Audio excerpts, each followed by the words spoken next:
Okay, so good afternoon. It's Friday, April 22nd. We're here at TSU in Dr. Brailey's office. Dr. Brailey is a professor of sociology here at the university, and we're here to talk about just a little bit of her experiences at Howard University and Texas State University, and how she feels that both colleges may or may not have helped her uh, in her experiences and where she is today. So let's start off by asking, how's your day going? My day is going fabulous. Wonderful. And when and where were you born? Just a little background information. I was born in Houston, Texas, early 1970s, by way of Abbeville, Louisiana, a very small town in Louisiana where my parents were born, and they moved here at young adults and gave birth to me after 5 years of marriage. And so you said your family got here by way of what city in Mississippi? No, Abbeville, Abbeville, Louisiana. Louisiana. Yes, it's Okay. near Lafayette, Louisiana, a very small town in Louisiana. And what do you remember about your childhood? Where did you grow up in Houston? I grew up in Southwest Houston, in Missouri City, which is a suburb of Mm-hmm. Houston, and then moving back into the city, probably at the latter part of my high school years. I had a fabulous childhood. Parents had me in private school up until about third grade. Then we moved to Missouri City, entered Fort Bend County Schools, Blue Ridge High School to be exact, and had great teachers. Definitely teachers who cared, pushed us, and and there was a high level of respectability Mm-hmm. there, and expectation that I think I said before. Went to middle school, which was quite different. I attended Quail Valley Middle School. At the time, we had probably the highest flux of middle class black students that they had ever had. So that was probably where I first had a little experience of racism.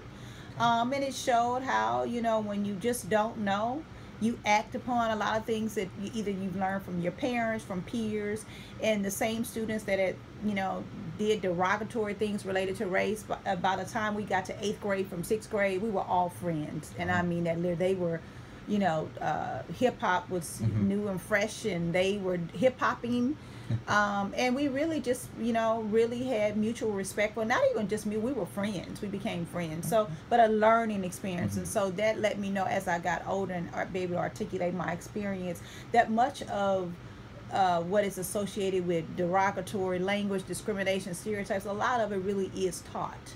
So, And before your experiences in middle school, had your parents talked to you about racism as a young child?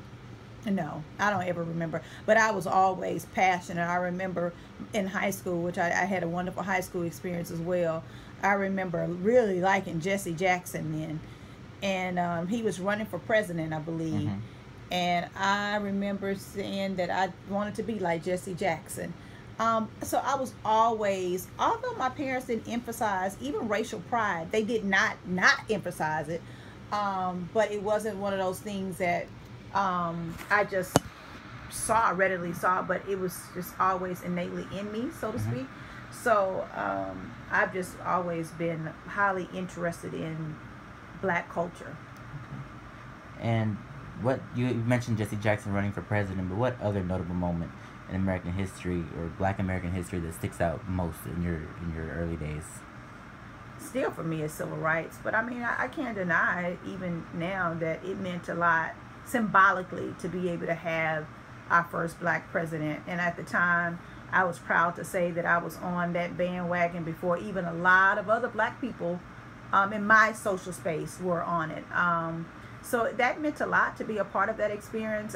Living in Washington, D.C. when it Mm-hmm. happened, but I had given birth to my daughter and could not participate in the inauguration events. Mm-hmm. But it meant a lot, even symbolically. And even now, I think it still takes on another meaning for me because I can now see that my child, if nothing else, she doesn't understand three strikes and you're out, the dynamics of if you're a centrist, how much, what type of ideologist are you. But what she does understand is that they have this black man and this black family that is intricately a part of American culture. For her, she really, now she has an understanding of racism, unfortunately, but didn't really understand that in her early beginning. So all she saw was powerful black couple and family, and I think that's meant a lot, to her. Most definitely. You did mention you went to Texas State before Howard for your undergraduates. How was your experience at Texas State? Well, Texas State is was a predominantly white institution, and we had about 2% of black students, and we were close. The black students on campus, we were close. The first year I was there was one of the first protests they had. We protested against going to class, attending class on Martin Luther King, MLK Day.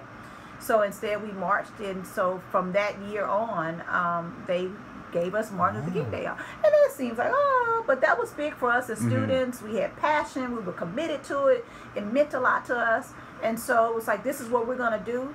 And I remember coalition politics. I remember getting together. We had never had a black, at the time it was Southwest Texas.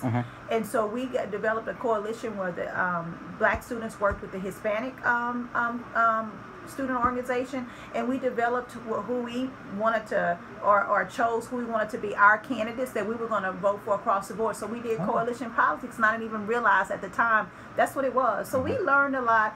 So while it was a predominantly other university in that sense, we were forced to kind of intermingle, build alliances, and really just lean on each other. So, I had a wonderful experience there too. I also saw that black culture, was reiterated that it's different. I started off as a speech communication major, and I always thought I did okay in speech. I remember my first speech that I gave at Southwest Texas in class. I got a standing ovation by my classmates. I mean, they were literally standing up clapping, and I got a C- on it. And that was a highlight to me that says, "Hey, Houston, we may have a problem."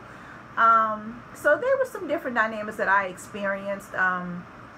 But then yet, where there was inequality, there was still progress. I want to be in, I think the first black president of my dorm. That was different then. So there were enough that we could still progress, but yet understand that, we have still not arrived, so to speak. So. And then when moving on to Howard for graduate school, did you find the experience at all better, or? I had a wonderful. I would not be who I am without Howard University. Now does it have its pros? Yes. Does it have its cons? Absolutely. But I got great mentorship. I got to understand what Africans from the diaspora, what does that really mean? I got to meet people from the Caribbean, from Nigeria. I mean, you name it, and it was just a really wonderful experience to be able to be in an intellectual space that had critical discourse, that you could agree or disagree, and people were well read and well equipped. Could have gone to Harvard, but we chose to go to Howard, right? That was our Howard. Yes. I won't even say our Harvard. That was our Howard. And so, I mean, just the level of speakers, exposure that we got to different leaders in America, not just America, international leaders. It was just a wonderful experience. And then it just so happens that Howard University is located in Washington, D.C. So I'm a political guru. So, I mean, you get all of that. It's in the heart of urban living. So you get that, the service. You understand what it means to be a public servant leader. And that is emphasized at Howard University. Service. Between your time at Howard as a student and your time as a professor here at TSU, do you feel that most HBCUs are aligned in their ideology on some level? I think when it comes in terms of black culture, black heritage, I haven't been to all HBCUs, but I would imagine that there's some level of school pride, racial pride, connectivity to community. And it's here. I mean, I have enough students at TSU that are doing community work and understand what service is, and then living this thing, this struggle. But yeah, we definitely got it at Howard University, no doubt. I remember in class you had mentioned a couple of times that when you were a student, or students even before your time, that they would be out there in the front lines protesting. You brought up the boys from North Carolina University with the sit-ins.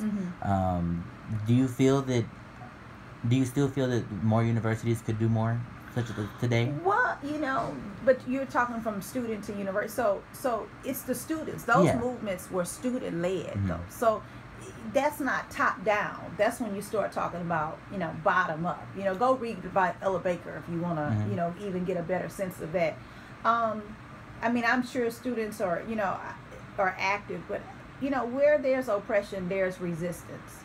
So you're gonna have someone, some people, some group resisting. Is that always welcome? Not necessarily, but that's the beauty about protest and resistance. That change comes based on the demands of the people, and so when students make up their minds what they want to do, it is that. You can't pass up the level of energy and commitment that you get from students in a movement. Most movements that you study, you're going to see students involved because they have the time, they're naive enough to not even know some things that you're just not supposed to do. You just do it out of your youthfulness.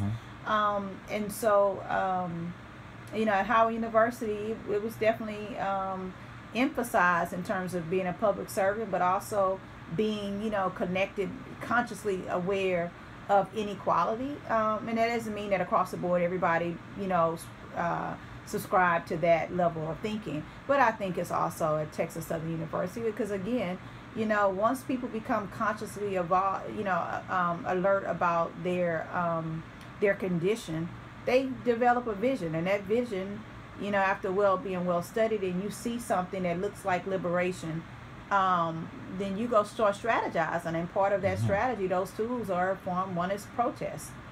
So I think you see that. I think that it just depends on the moment, and where the students are in that moment.